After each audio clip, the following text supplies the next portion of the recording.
what's up mga kabi? So, I don't know anong video na ako kung sa diri, no? Pero paingon ko ang nagligo sa akong hostel, no? So, muna siya.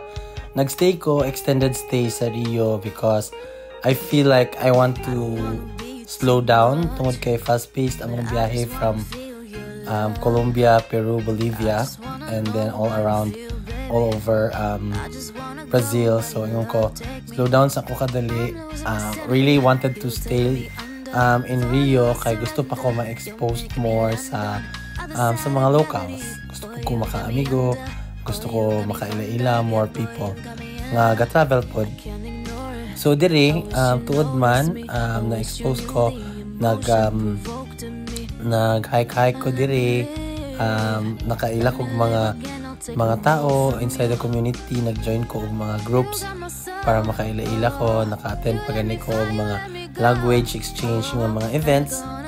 So really enjoyed Rio de Janeiro for the people and the experience. So mo ni siya akong try og baklay diri. Muni katong nanuroy miniyugo. Brasilero siya, pero dili siya taga diri. Petropolis neta siya, pero pinigid siya og Rio para magkita mi and meet and greet and nag-hike mi. So after we went around Rio, siya man ang mas anad. So baklay mi going around. It was a nice place. So makita nimo dili man siya ingon na nakadelikado, just be aware na sa imong surroundings, no?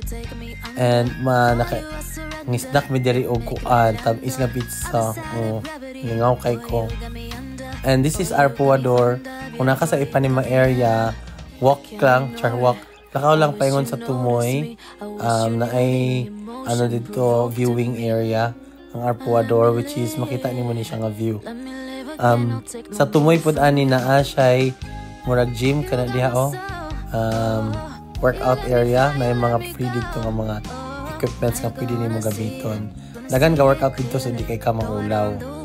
And dire ang view is really beautiful, na ay mga ga-swim, ga-surf, and ma-enjoy nimo ang tranquility.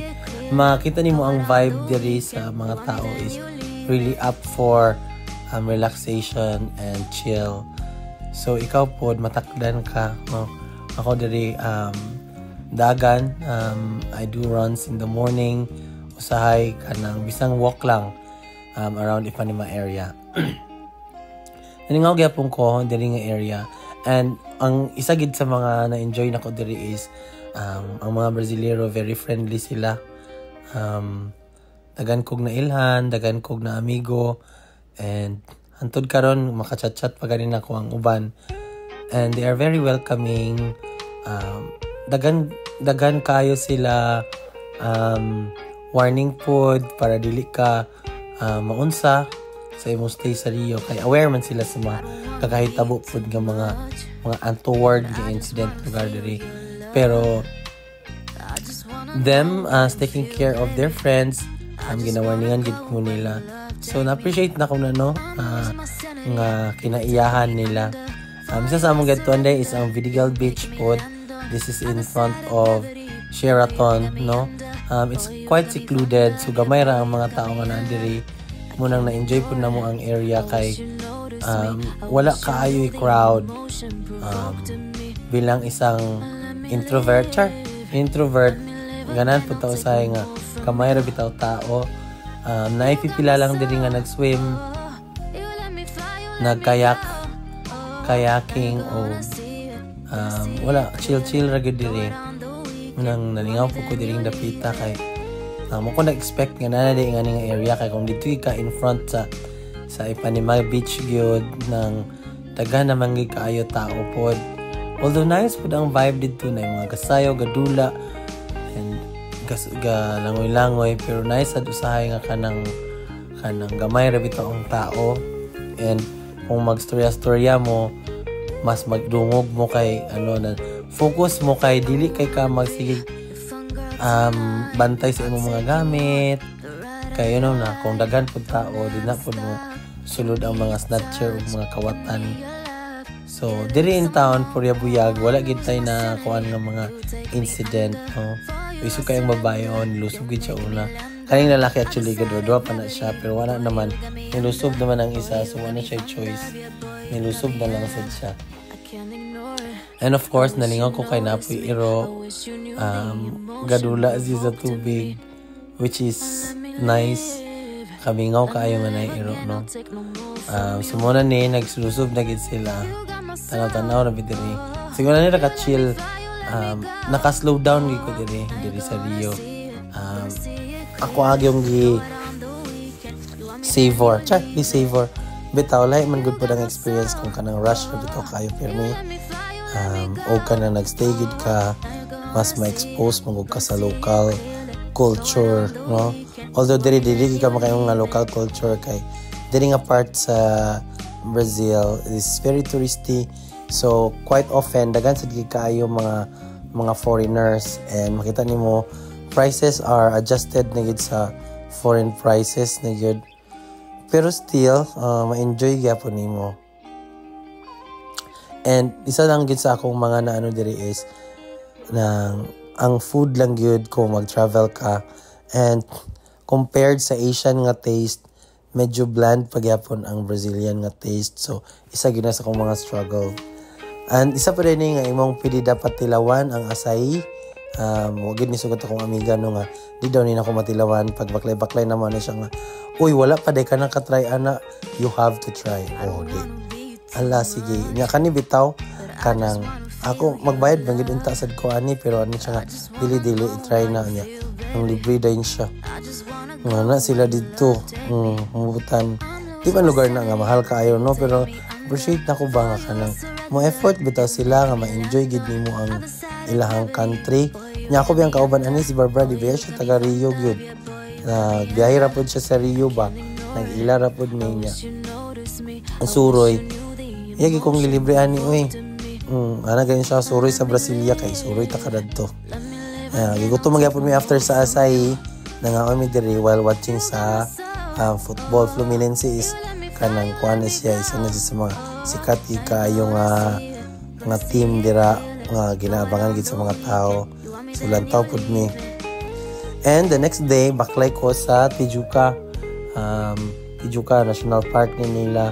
So ang Tijuca Peak manageable ra siya, tanawagan niya akong isuoto ana nga sapatos, kaya raman daboy gikuntsawan lang ko atong duha kay nga babae nga kanang Amerikana kay sila nga huy ka nang believe ko nimo do kay mo sapatos mura ra kag matugmol.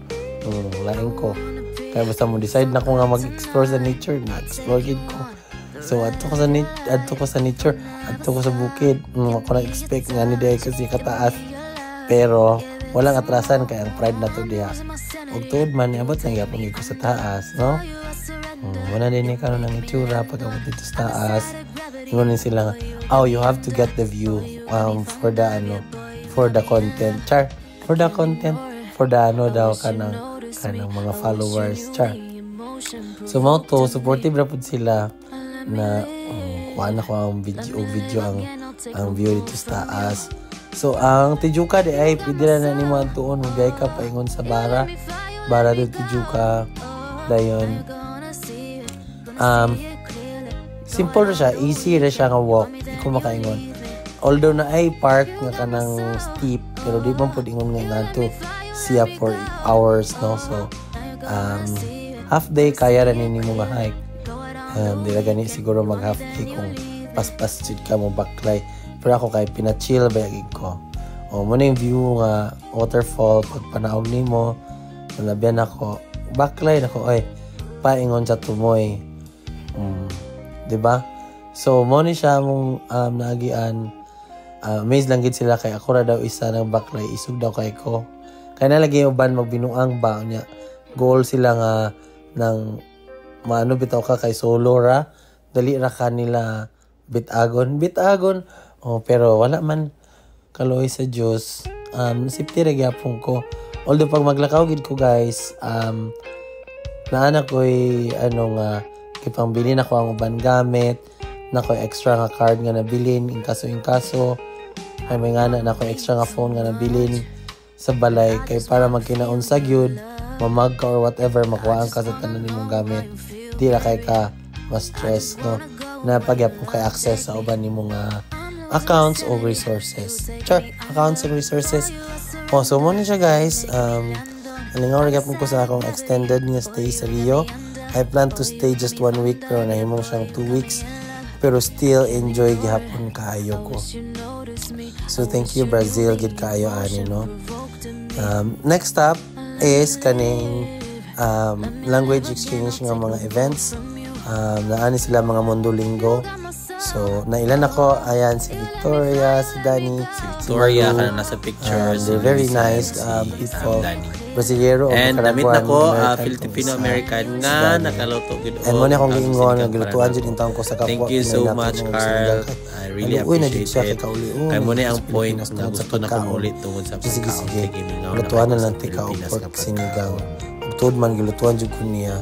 So thank you kayo no. And mag-anniversary na di ay ang ako ang pag-join sa Brazilian Jiu-Jitsu. Nag-join jud ko, nag-try ko. It's really enjoyable although dagko sila nga mga tao. So pildihon pirmi akong kusog. Sunsaon ako paningkamot but still isa gid siya sa mga sports nga makayon ko nga hurot gid imong kusog, hurot imong singot. So lami siya sa pamati sa lawas. Pero di ka kaingon kay feeling ako ni crack ako mga bukog sa jiu-jitsu. But again, enjoy gid kayo. So muni guys, kung pang-share lang ako mga photos sa kung pag-explore around Rio de Janeiro no, diri sa Brazil. So Guaraná di ay is one of the local drinks nila sa Brazil. So pwede nimo na i-try if you want, if you like that. Try po ko silang Metro, na mo na si Barbara, si Enrique, ana. Really enjoyable ang akong pagstay sa Rio de Janeiro, and I really like the Panama area, and yeah, it's worth it. So that's it guys, and thank you so much for watching. Hanggang sa muli nating pagkikita. Bye!